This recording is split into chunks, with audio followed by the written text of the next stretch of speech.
komunikasi sekarang dengan partai koalisi 01 seperti apa? Ya, ini sedang tahap ya, Pilpres belum selesai karena rekapitulasi manual sedang dijalankan. Dan kami banyak bertemu dengan para pakar IT yang menemukan persoalan yang sangat fundamental. Misalnya dimasukkannya suatu JSON script, suatu algoritma untuk nge-lock Mahfud itu hanya maksimum 17%. Autentifikasi terhadap multifaktor yang seharusnya tidak sembarangan orang bisa mengupload C1. Juga data-data bahwa quick count pun itu diintercept. Nah, sehingga dari kejadian-kejadian seperti itu kami dalami, dan ini memerlukan suatu audit forensik serta audit meta C1. Ini yang kami lakukan sebagai bagian dari temuan-temuan yang sangat penting. Bahkan menurut para pakar IT tersebut, pemilu seharusnya berlangsung 2 putaran. Nah, ini kami melihat muncul pergerakan masyarakat yang sangat luas, termasuk para pakar yang kemudian mengkaitkan antar berbagai fakta dengan fakta yang kemudian tadi seperti yang kami simpulkan bahwa pemilu 2024 telah terjadi kecurangan secara terstruktur, sistematis dan masif sebagai perpaduan pemilu 71 dan pemilu tahun 2009. Karena itulah kami juga terus mengadakan komunikasi termasuk dengan beberapa partai politik di dalam mensikapi hal ini. Bahkan tadi kan juga ada Pak Sudirman Said yang mewakili pasangan 01. Kami banyak diskusi juga dengan Pak Sudirman Said. Pak, terkait wacana pertemuan Bu Mega dan Pak JK itu rencananya kapan, Pak? Ya, ini bertahap sedang dilakukan. Ibu Mega juga menerima para tokoh. Sebelumnya misalnya dengan Pak Suswono, kemudian juga dilakukan pertemuan dengan hanya pertemuan secara tertutup karena kita menghindari kebiasaan tertutup dengan banyak tokoh itu telah dilakukan dan akan dilakukan oleh Ibu Megawati Soekarno Putri. Tadi saya juga bertemu dengan Pak Yusuf Kalla.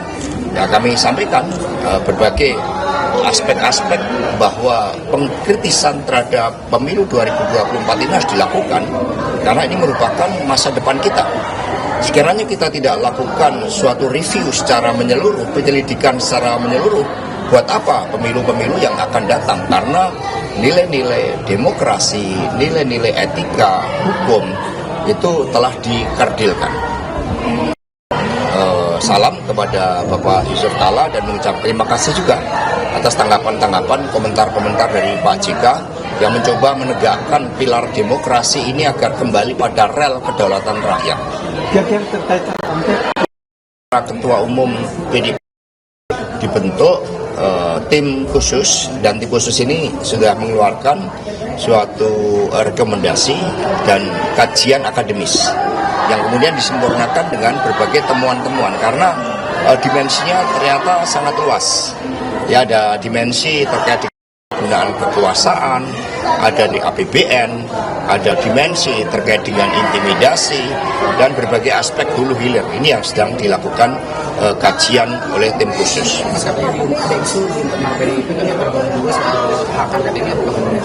Tidak ada, hanya kami kan memang sering berbicara sebagai suatu proses politik yang sangat penting di DPR. Kan juga harus dilihat, karena muncul juga banyak intimidasi. Misalnya apa yang dilakukan pengaduan terhadap Pak Ganjar Pranowo itu tidak terlepas dari upaya-upaya untuk menghambat hak angket tersebut. Jadi banyak jalan terjal yang memang diciptakan karena sebenarnya nggak perlu takut terhadap penggunaan hak DPR ini ketika proses pemilu ini berjalan dengan baik. Ketika proses pemilu berjalan dengan jujur, sebenarnya nggak perlu takut terhadap penggunaan hak DPR RI ini. Berarti PDIP sudah ada angka pengusulnya berapa, Pak? Soalnya PKB udah bilang 7 orang bakal jadi pengusul. Ya, kami baru melakukan kajian-kajian, perumusan, pembuatan naskah akademik, dan juga berbagai opsi-opsi.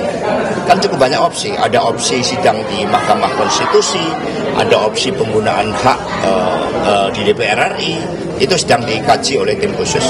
Mas, berarti soal laporan Ganjar KPK itu sebagai salah satu cara dugaan kecurangan pemilu itu masih berlanjut? Berbagai bentuk intimidasi memang dilakukan, termasuk terhadap calon-calon saksi yang akan bersidang di Mahkamah Konstitusi. Jadi instrumen hukum dipakai sebagai cara untuk melemahkan terhadap suara kebenaran yang muncul. Tetapi ini kan zaman digital, suara kebenaran sulit ditutupin.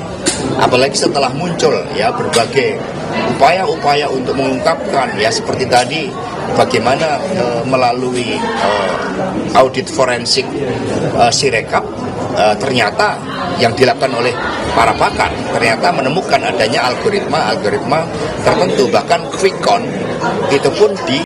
Nah ini kan depan. Sikap PDIP terhadap ini laporan Pak Ganjar gimana sikap PDIP? Ya kita kan sudah biasa instrumen hukum seringkali dipakai bukan untuk keadilan, tapi instrumen hukum dipakai sebagai alat politik. Jadi praktek politik yang sangat liberal ini yang kami sayangkan itu adalah ketika batasan-batasan campur tangan eksekutif yang seharusnya tidak bisa mengintervensi hukum, yang seharusnya tidak bisa intervensi lembaga seperti Mahkamah Konstitusi, ini kan terjadi. Dampaknya sangat luas. Misalnya ketika beberapa dari tim kami bertemu dengan para duta besar, mereka mempertanyakan tentang kepastian hukum di Indonesia, bagaimana mau investasi ketika undang-undang pemilu, bahkan ketika Mahkamah Konstitusi pun itu ternyata bisa diintervensi oleh hukum, oleh kekuasaan. Siapa yang kemudian akan melindungi kepentingan investasi mereka, sehingga ini menciptakan ketidakpastian yang dampaknya sangat luas. Mas, grafik suara di pemilu itu di situsnya KPU, Sirekap itu nggak muncul lagi di websitenya KPU. Nah ini kan rame setelah penggelembungan suara PSI. Nah ini apakah ada kaitannya atau seperti apa Mas? Memang kami banyak berdiskusi, termasuk dari jajaran internal maupun juga dengan teman-teman P3, Perindo, dan Hanura. Jadi ini sudah menyangkut persoalan yang sangat serius, menyangkut ketika etika dan moral aja dilanggar, ketika hukum aja dilanggar dalam awal proses pemilu, bagaimana kemudian memastikan suara-suara bisa dijaga, sehingga terjadi upaya-upaya yang menjadi pendukung Pak Ganjar Mahfud itu kemudian mencoba untuk dikerdilkan. Contohnya P3. Padahal P3 ini perolehan suaranya selalu di atas hasil survei. Mengapa? Karena sebarannya yang jauh lebih luas dan tradisi kultural sebagai partai Islam lambang Ka'bah sangat kuat. Sehingga muncul, jangan sampai ini dari Pak Jokowi ini karena kepentingan untuk mendorong PSI kemudian menghilangkan sejarah partai Ka'bah dalam tradisi politik kita. Ini yang sangat dikhawatirkan, maka stop kecurangan. Dan untuk itu pemerintah nggak perlu khawatir, karena ini proses demokrasi yang seharusnya semua terbuka untuk dilakukan evaluasi, termasuk kemungkinan menggunakan hak DPR RI seperti hak angket. Tidak perlu dihadapi dengan kekuasaan seperti saat ini. Pak Hasto, yang melaporkan Pak Ganjar ini kan ada juga sebagai kader PSI ya, dan dia menjabat sebagai ketua DPD. Nah ini apakah menduganya ada kesengajaan atau? Ya itu nampak sangat jelas bahwa sejak awal siapa yang bersikap kritis itu mencoba untuk dihambat, karena kekuasaan telah berubah arah. Bahkan contohnya Saudara Endah, Ketua DPC kami Gunung Kidul yang berani menyuarakan kebenaran, muncul operasi politik. Padahal dalam pemilu yang lalu dia suaranya terbanyak. Lalu sekarang tidak terpilih. Jadi muncul berbagai operasi politik terhadap orang-orang yang kritis. Tetapi yang mendukung ada operasi penggelembungan suara. Sebagaimana ada dugaan penggelembungan suara yang dilakukan terhadap PSI. Mas, ini ada isu Pak Jokowi merapat ke Golkar, PDI menanggapinya gimana?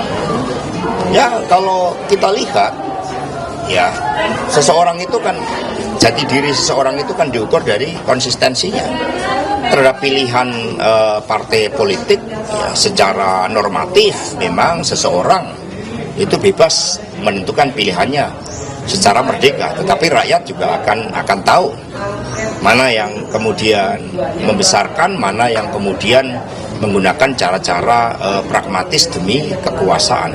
Pak, terkait isu itu, PDI mempersilahkan Pak Jokowi untuk gimana? Terkait isu itu sudah dibicarakan nggak di internal PDI? Oh enggak, kita sekarang fokus PD Perjuangan mengawal suara rakyat dan mencoba memperbaiki berbagai persoalan-persoalan yang muncul ketika demokrasi dari rakyat oleh rakyat untuk rakyat ini dikebiri demi ambisi kekuasaan. Itu yang menjadi fokus, termasuk saya datang di UI, di mana di sini suara kebenaran ilmiah, kebebasan ilmiah itu dikedepankan untuk mencari suatu akar melalui proses yang bisa dipertanggungjawabkan terhadap kerusakan yang terjadi di dalam pemilu 2024 yang mengancam demokratisasi Indonesia ke depan, mengancam kedaulatan rakyat itu.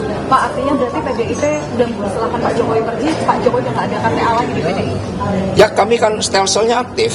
Seseorang kalau cocok bisa masuk, kalau kemudian nggak cocok karena perpanjangan permintaan jabatan 3 periode nggak dipenuhi, itu stelsel aktif. Dan itu konstitusi kita mengatur, keanggotaan itu stelsel aktif. Ini Pak, kayak misalnya kemarin juga AHY dilantik jadi menteri, itu apakah ada kebijakan dengan PDIP? Ya kan udah dilantik, nggak perlu tanggapin. Ya itu bagian dari konsolidasi kekuasaan. Kok ini aneh, pemilu belum selesai, terus-menerus dilakukan suatu konsolidasi kekuasaan, sepertinya ada rasa was-was, sehingga politik harus dikonsolidasikan dengan cara-cara seperti itu yang tadi dalam suara para akademisi tadi itu membunuh terhadap berbagai suara-suara kritis, karena bangunan kekuasaan dibangun dengan major power yang ada di parlemen dan kemudian menghilangkan suara-suara kritis yang sebenarnya sangat penting bagi bangsa dan negara, misalnya terhadap impor pangan kita. Kenaikan harga beras yang luar biasa, ini seharusnya tidak boleh terjadi kalau kita mendengarkan kritik tentang pentingnya kedaulatan pangan. Ya, cukup ya.